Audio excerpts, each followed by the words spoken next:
نحمده ونصلي على رسوله الكريم اما بعد۔ تجویدی قرآن پاک کا صفحہ نمبر 417، 24واں پارہ، سورہ زمر، چوتھا رکوع، آیت نمبر 36 تا 38۔ پڑھیے۔ اعوذ باللہ من الشیطان الرجیم، بسم اللہ الرحمن الرحیم۔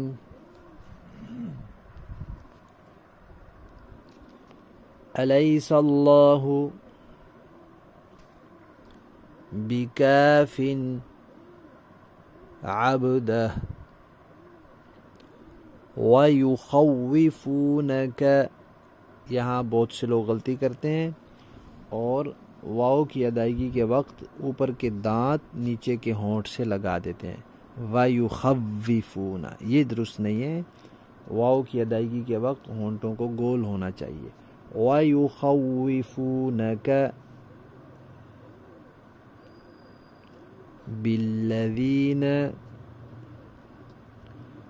من دونہ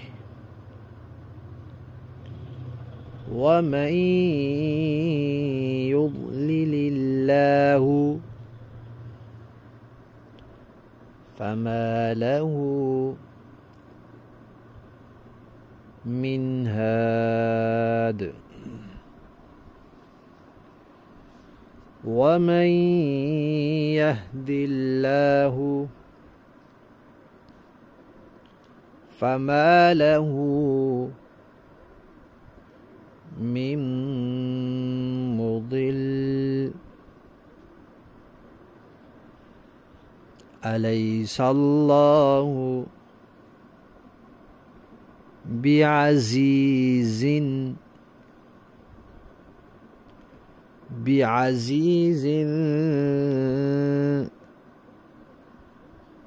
ذی انتقام۔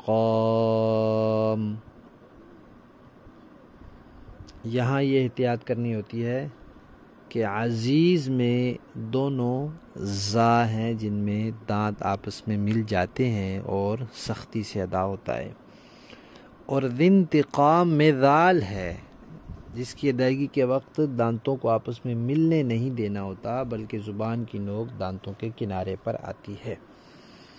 بعزیز ذی انتقام۔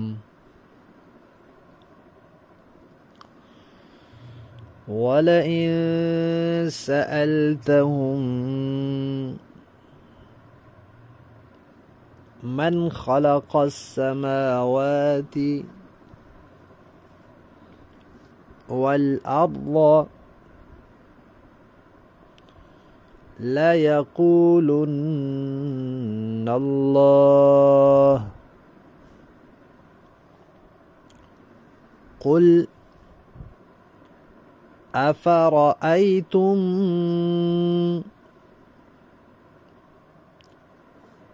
ما تدعون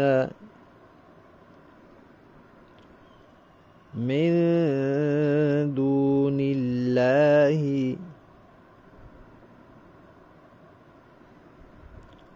ان ارادنی اللہ بضر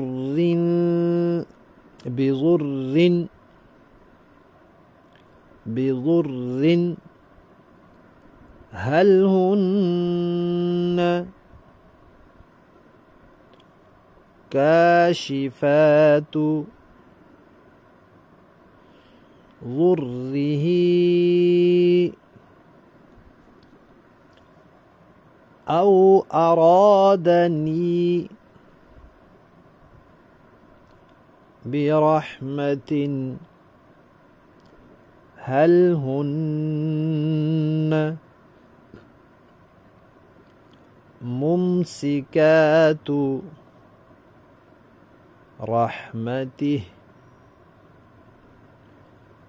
قل حسبي الله عليه यतवक्कलुल मुतवक्किलून।